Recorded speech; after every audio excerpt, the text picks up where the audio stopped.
Good morning, students. Welcome to the online classes of Shivaji Group of Institutions. Myself, Himanshu Gupta from Mathematics Department. तो बच्चों, आज मैं आपको निश्चित समाकलन के बारे में बताने जा रहा हूँ। तो सबसे पहले पढ़ते हैं निश्चित समाकलन का परिचय। तो ध्यान से समझें कि यदि मैं किसी फलन f(x) का मतलब फलन है x के पदों में, यदि मैं किसी फलन f(x) का समाकलन करूं, तो f(x) का समाकलन कर रहा हूं तो इंटीग्रेशन f(x) लिख लिया, लेकिन किसके सापेक्ष? x के सापेक्ष। तो x के सापेक्ष का मतलब f(x) के गुणा में dx लगा दिया, तो इसको हम पढ़ते थे f(x) का समाकलन x के सापेक्ष। y dy लगाते तो f(x) का समाकलन y के सापेक्ष, dz लगाते तो z के सापेक्ष। ये जो d के बाद जो अक्षर है dx का मतलब x के सापेक्ष समाकलन, dy का मतलब y के सापेक्ष समाकलन। यदि मैं किसी फलन f(x) का समाकलन x के सापेक्ष करूं, लेकिन कब? x के किन्हीं दो मानों तक। मतलब अगर मैं इस f(x) का समाकलन x के सापेक्ष करूं, लेकिन x के किन्हीं दो मानों तक का मतलब x की वैल्यू a से लेकर x इक्वल b तक। ध्यान रखिए, इसमें जो a है उसको मैं निम्न सीमा ले रहा हूं और जो b है वो उच्च सीमा ले रहा हूं। a को निम्न सीमा और b को उच्च सीमा। तो यदि मैं किसी फलन f(x) का समाकलन x के सापेक्ष करूं, लेकिन x के किन्हीं दो मानों तक, x के वे दो मान है x इक्वल a से x इक्वल b तक। a को मैंने ले लिया x का निम्न मान और b को ले लिया x का उच्च मान, जिसे निम्न सीमा उच्च सीमा भी बोलेंगे। तो इसे लिखेंगे कैसे? समाकलन के चिन्ह के नीचे बच्चों निम्न मान रखेंगे। तो x का निम्न मान कितना है? a, और उच्च मान कितना है? b। तो यदि मैं किसी फलन f(x) का समाकलन x के सापेक्ष करूं, लेकिन x की किन्हीं दो सीमाओं तक या x के किन्हीं दो मानों तक, जैसे a से b तक, तो इस अक्षर को जो हम इस सिंबल को जो लिखेंगे वो कहेंगे कि ये सिंबल जो है वो निश्चित समाकलन को प्रदर्शित करता है।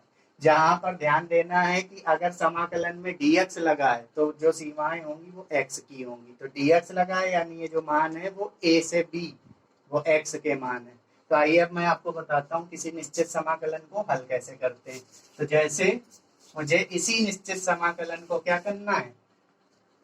मान ज्ञात करना है।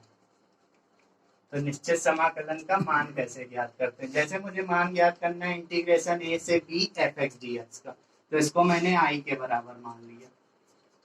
अब ध्यान से समझें, किसी भी निश्चित समाकलन का मान ज्ञात करने के लिए सबसे पहले हमें उस फलन का अनिश्चित समाकलन ज्ञात करना होता है। यानी मुझे इंटीग्रेशन a से b f(x) dx का अगर मान निकालना है तो पहले a और b के बारे में नहीं सोचेंगे, पहले हम ये सोचेंगे कि इंटीग्रेशन f(x) dx का अनिश्चित समाकलन क्या है। तो मैंने मान लिया, माना इंटीग्रेशन f(x) dx, इसका अनिश्चित समाकलन पहले हमें करना होगा। तो इसका अनिश्चित समाकलन मैंने ले लिया कैपिटल f(x) प्लस c, जहां पर जो c होता था वो c होता था समाकलन का स्थिरांक। अगर ये बात आपको समझ में नहीं आई है तो इसको मैं बहुत आसानी से समझा दे रहा हूँ। जैसे मैं f(x) की जगह cos x रख दूं, तो integration cos x dx equal क्या होता था? sin x और प्लस c। यानी सीधी सीधी बात है, यानी मैं किसी x के फलन का x के सापेक्ष जब समाकलन करता हूं तो मुझे नया फलन x का प्राप्त होता है। जैसे मैं cos x का x के सापेक्ष समाकलन करूं तो cos x x का फलन है, तो cos x का जब x के सापेक्ष समाकलन करते थे तो क्या आता था? sin x आता था। तो ध्यान दीजिए, फलन किसी x के फलन का जब x के सापेक्ष समाकलन किया तो नया फलन भी तो x का है, तो इसी को मैंने कैपिटल f(x) बोल लिया। तो मैंने मान के चल लिया कि integration capital f(x) dx equal क्या? इंटीग्रेशन f(x) dx इक्वल ले लिया कैपिटल f(x) प्लस c। आइए अब इसमें रखते हैं उठा के।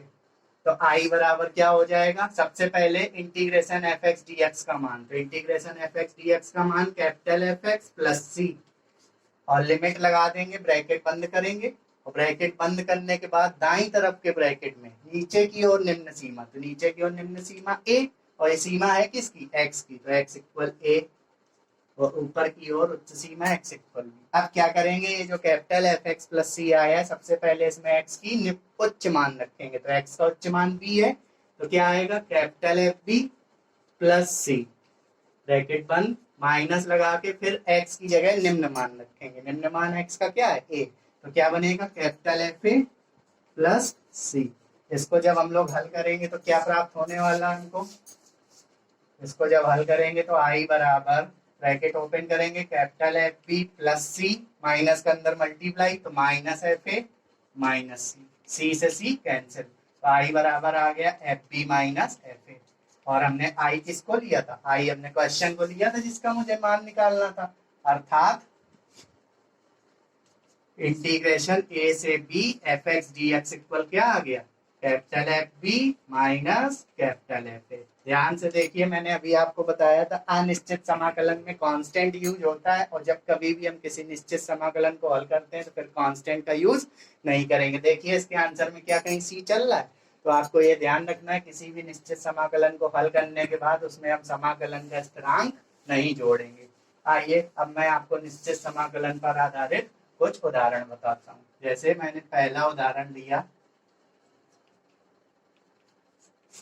इंटीग्रेशन 1 से 2 एक्स स्क्वायर डी एक्स, इसका मान मुझे ज्ञात करना है, का मान ज्ञात करें। तो इसका मान कैसे ज्ञात करेंगे? सबसे पहले मैंने इसको आई के बराबर ले लिया, तो माना आई बराबर integration x square D x, कितनी लिमिट तक? 1 से 2 तक। तो सबसे पहले मुझे ये सोचना होगा कि एक्स स्क्वायर डी एक्स का समाकलन कैसे होगा। तो एक्स स्क्वायर डी एक्स का समाकलन किस सूत्र से होगा? इंटीग्रेशन एक्स की पावर एन डी एक्स, क्या एक्स की power N plus one upon N plus one plus C. और ये सूत्र कब काम नहीं करता था? जब एन का मान -1 होता था तब ये सूत्र काम नहीं करता था। ध्यान से देखिए, इसमें एन का काम क्या कर रहा है? ये एन है, ये एन का काम 2 कर रहा है, तो ये सूत्र कब नहीं काम करना है? जब एन का मान -1 हो। ये -1 तो है नहीं, तो इसमें लगा दें एक्स की पावर एन डी एक्स का सूत्र क्या होता है? एक्स की पावर एन प्लस वन, तो एक्स की पावर एन की जगह 2, 2 प्लस 1 का मतलब 3 अपॉन एन प्लस वन का मतलब 2 प्लस 1 3। सी नहीं लगाएंगे क्योंकि निश्चित समाकलन कर रहे हैं, ये जो सूत्र है वो अनिश्चित समाकलन है, क्योंकि इसमें सीमाएं नहीं लगी समाकलन के चिन्ह में। तो ये इसका अनिश्चित समाकलन हो गया। ब्रैकेट बंद करेंगे, नीचे की ओर दाईं तरफ निम्न सीमा, तो एक्स इक्वल 1 और एक्स इक्वल 2। ये एक्स इक्वल 1 एक्स इक्वल 2 कैसे पहचाने? डी एक्स लगा दे, यानी ये सीमाएं एक्स की हैं। अब मैं क्या करूंगा, ये जो आंसर आया है इस आंसर में सबसे पहले एक्स की उच्च सीमा रखेंगे 2, तो 2 का क्यूब बटे 3 माइनस लगा के एक्स की निम्न सीमा, तो एक्स की निम्न सीमा 1, 1 का क्यूब अपॉन 3। इसको हल करेंगे, 2 का क्यूब 8, 8 बटे 3 माइनस 1 बटे 3, यानी कितना? 7 बटे 3। ये इसका आंसर हो गया। आइए एक और सवाल मैं आपको बताता हूँ इसी का। जैसे मुझे इंटीग्रेशन करना है 0 से π/4 तक, किसका? Sec square X D X, इसका मान ज्ञात कीजिए, मुझे इसका मान निकालना है। तो सबसे पहले मैंने इसे किसके बराबर मान लिया? आई के बराबर, तो आई बराबर 0 से π/4 sec square X D X. तो देखिए फिर से निश्चित समाकलन का सवाल है, तो इसको हल करने के लिए पहले सीमाएं मत देखें, लेकिन ये सीमाएं आप जान सकते हैं, सीमाएं एक्स की हैं क्योंकि डीएक्स चल रहा है। तो सबसे पहले आप ये सोचें कि integration sec square X D X क्या होता था, यानी सेक स्क्वायर एक्स का एक्स के सापेक्ष समाकलन क्या होता था? tan x होता था। तो लिख दिया tan x, सी नहीं लगाएंगे क्योंकि निश्चित समाकलन कर रहे हैं, और tan x तो इसका अनिश्चित समाकलन हो गया, ब्रैकेट में बंद कर दिया। यहाँ दाईं और नीचे की ओर निम्न सीमा, तो x इक्वल 0, ऊपर की ओर उच्च सीमा π/4। अब क्या करेंगे, ये जो इसका आंसर tan x आया इसमें सबसे पहले x की जगह उच्च सीमा, तो π/4, तो tan π/4 माइनस tan x की जगह 0, tan π/4 का मतलब tan 45 अंश, tan 45 अंश का मान 1 माइनस 0, तो 1 में 0 गया, कितना? 1 बचेगा। तो बच्चों आज के लेक्चर में मैंने आपको निश्चित समाकलन का कॉन्सेप्ट और उन निश्चित समाकलनों के सवाल को कैसे हल करते हैं इसके बारे में आपको बताया है। Thank you.